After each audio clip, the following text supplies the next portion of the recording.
राधे राधे दोस्तों, welcome back to the channel again doctor Kamal blogs. और आज हम बात करेंगे काफ़ी इंपॉर्टेंट टॉपिक के बारे में, दांत में दर्द के बारे में। ठीक है, दांत में अगर दर्द है तो आप उसको दांत को निकलवाएं या फिर उसका आरसीटी करवाएं, इस बारे में आज की वीडियो रहने वाली है। तो वीडियो को लास्ट तक देखें। जिन्होंने चैनल को सब्सक्राइब नहीं किया है, चैनल को सब्सक्राइब करें बिना ना जाएँ, और बेल आइकन दबाना ना भूलें ताकि जो भी नोटिफिकेशन है टाइम टाइम पे आपको मिलती रहे वीडियोस की। तो बिना किसी देरी के आज की वीडियो को करते हैं स्टार्ट।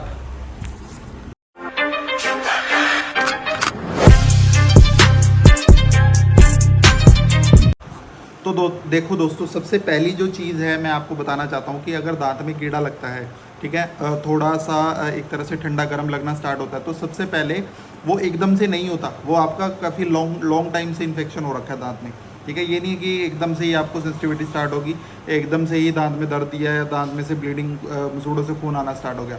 वो धीरे धीरे चीज़ जो है वो माइल्ड मॉडरेट सीवियर कंडीशन में आती है, तब आपको सेंसिटिविटी या फिर मसूड़ों से खून आना स्टार्ट होता है। तो ठीक है, तो कई पेशेंट्स बोलते हैं कि एकदम से नहीं, वो काफ़ी टाइम से चला रहा है इन्फेक्शन, आपने ध्यान नहीं दिया, आपने प्रॉपर उसका ट्रीटमेंट नहीं कराया, तो वो एक तरह से सीवियर होने के बाद वो कंडीशन वर्स्ट हो चुकी है। तो सबसे पहले मैं आपको बताना चाहता हूँ कि दांत की 3 लेयर्स होती हैं, इनेमल, डेंटिन, पल्प। इनेमल जो होती है वो सबसे ऊपर वाली लेयर होती है, डेंटिन उसके बाद आती है, और सबसे अंदर जो दांत की नस हो जिसको बोलते हैं वो पल्प होती है। तो ये 3 लेयर्स होती हैं, इनेमल, डेंटिन, पल्प, दांत की। अब अगर इनेमल जो है, मैं आपको टैब के माध्यम से बताता हूँ, माध्यम से, ठीक है, टैब के थ्रू बताता हूँ, मतलब ड्रॉ करके बताता हूँ कैसे क्या सिस्टम होता है। तो भाई जिन्होंने चैनल को सब्सक्राइब नहीं किया ना, चैनल को फटाफट से कर दो सब्सक्राइब, ताकि जो वीडियोस हम बनाते हैं तो और अच्छे से बना पाएँ। ठीक है, और मतलब प्रॉपर एक तरह से आपके लिए डेली व्लॉग्स हम बना पाएँ। ठीक है, क्रिएट अ नोट, तो ये अब यहाँ पे आपको बताएंगे हम।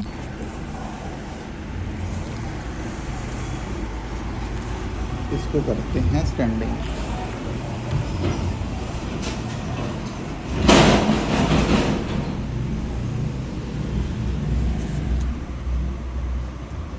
अब देखो, ये होता है दांत, ठीक है, और ये होती है दांत की नस जिसको बोलते हैं पल्प, इसको बोलते हैं पल्प। ठीक है,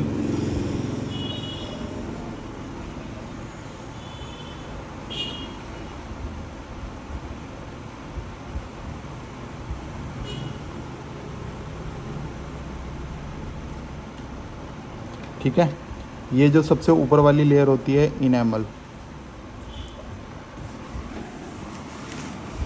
तो सबसे ऊपर वाली लेयर होती है इनेमल, और जो इसके नीचे आती है ये वाली लेयर, इसको बोलते हैं डेंटिन। ठीक है, ये आपके गम्स हो गए, इधर इधर आपके गम्स हैं, ठीक है, और इसको बोलते हैं पल्प, इनेमल, डेंटिन, पल्प। अब देखो, अगर आपका जैसे इन्फेक्शन है या फिर दांत में कीड़ा लग गया तो वो यहाँ इनेमल तक है, तो आपका क्या हो जाएगा, रेस्टोरेशन में अलग अलग होता है, जीआईसी रेस्टोरेशन, ठीक है, अमलगम रेस्टोरेशन, ठीक है, कॉम्पोजिट रेस्टोरेशन, ठीक है, अलग अलग रेस्टोरेशंस होती हैं। ठीक है, अब अगर वो डेंटिन तक है तो भी आपकी रेस्टोरेशन हो जाएगी। अगर वो यहाँ तक पहुँच गया, पल्प के बॉर्डर तक, तो आपका क्या हो जाएगा, डेफिनेटली आरसीटी, इसको बोलते हैं रूट कैनाल ट्रीटमेंट। तो आरसीटी की तरफ जाएगा जब दांत में एक तरह से इन्फेक्शन पल्प तक होएगा।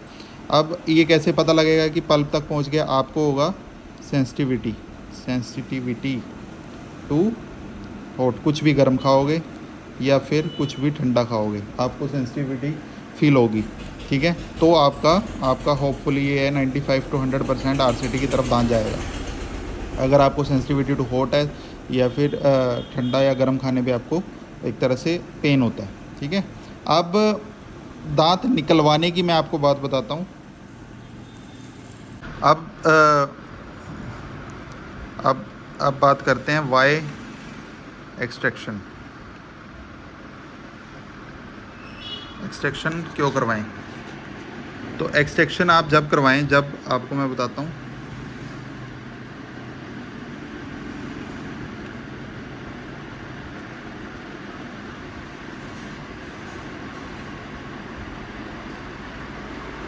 एक्सट्रैक्शन आप करवाएं जब जब जैसे कि ये आपका दांत है, जब ये आपका पल्प है, जब आपका दांत में इन्फेक्शन यहाँ तक हो गया, तो यहाँ तक होने के बाद वो इन्फेक्शन यहाँ पे हो गया और ये चीज़ ब्रेक हो गई। क्या हो गई? ये चीज़ ब्रेक हो गई। मतलब यहाँ से एक्सरे में किस में दिख रहा है आपको? IOP, ठीक है, एक्सरे में आपको क्या दिख रहा है? ये चीज़ यहाँ से ब्रेक हो चुकी है, तो आप एक्सट्रैक्शन की तरफ जाएं। या फिर आपका क्राउन पोर्शन, ये वाला पोर्शन, ये क्राउन पोर्शन जो है ये पूरा डैमेज हो चुका है, ये मतलब टूट चुका है, तो उसके बाद फिर ये रूट स्टम्प्स रह गई हैं, तो भी आप अगर क्या है रूट स्टम्प्स रह गई हैं तो भी एक्सट्रैक्शन की तरफ ही जाएं। किसकी तरफ जाएं? एक्सट्रैक्शन की तरफ। अगर आपको सिर्फ यहीं तक इन्फेक्शन है या फिर पल्प तक है तो आप, मैंने आपको बता दिया, रेस्टोरेशन, या फिर अगर सेंसिटिविटी है तो RCT की तरफ जाएं। एक्सट्रैक्शन आप जाएं जब आपकी RS पड़ी है और क्राउन पोर्शन बिल्कुल डैमेज हो चुका है, तब आप एक तरह से एक्सट्रैक्शन की तरफ जाएं। अब एक्सट्रैक्शन कराने के बाद वही है कि अगर एक्सट्रैक्शन हो जाती है तो आपका क्या होएगा? PFM लगवा दिया जाएगा, PFM क्राउन लगवा दिए जाएंगे, ज़िरकोनिया क्राउन लगवा दिए जाएंगे, ठीक है। या फिर जिस हिसाब से आपका केस होगा उस हिसाब से आपका ट्रीटमेंट हो जाएगा। तो ये चीज़ थी एक्सट्रैक्शन और RCT के बारे में। RCT कब कराएं, और जब आपको दांत में दर्द हो रहा है, पल्प किस तरह से आपको दांत में दर्द हो रहा है, वो भी मैंने आपको बता दिया।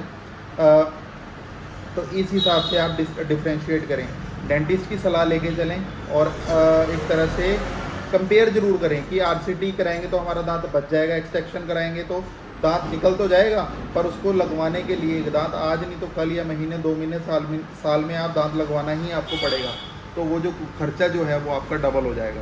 तो जैसे ही आपको थोड़ा सा इन्फेक्शन होता है तो आप या तो उसमें रेस्टोरेशन करवा लें, या फिर आप उसमें RCT रूट कैनाल ट्रीटमेंट करवा लें, ताकि वो आगे ना चीज जाए। बाकी जो होम रेमेडीज़ की मैंने वीडियोस डाली हुई हैं वो होम रेमेडीज़ करते रहें, ताकि आपको इन्फेक्शन जो है वो ना हो, ठीक है। बाकी हमारा यमुनानगर में श्री शाम डेंटल हॉस्पिटल है, ससोली सरकारी स्कूल के पास, ऑन रोड ही हमारा डेंटल क्लिनिक है। तो आप आएँ, अपना ट्रीटमेंट करवाएं, और बहुत ही रीज़नेबल रेट पे हम ट्रीटमेंट हमारा है। जो भी डेंटल जितने भी ट्रीटमेंट्स होते हैं, extractions, infections, RCTs, restoration, scaling और ऑर्थोडोंटिक ट्रीटमेंट, इम्प्लांट, सब कुछ हम करते हैं। फ्लैप सर्जरीज, आप आ सकते हैं और अपना ट्रीटमेंट करा सकते हैं, ठीक है। तो वीडियो को ज़्यादा से ज़्यादा शेयर करें अपने दोस्तों के साथ, अपने फ्रेंड्स के साथ जो यमुनानगर के लोकलाइट्स हैं और जो आसपास के एरियाज़ के हैं। तो वीडियो को ज़्यादा से ज़्यादा उन लोगों के साथ शेयर करें। ऐसे ही सपोर्ट और प्यार बनाए रखें। जल्दी ही आपसे मुलाकात होगी नई वीडियो में। Thank you so much. Radhe Radhe.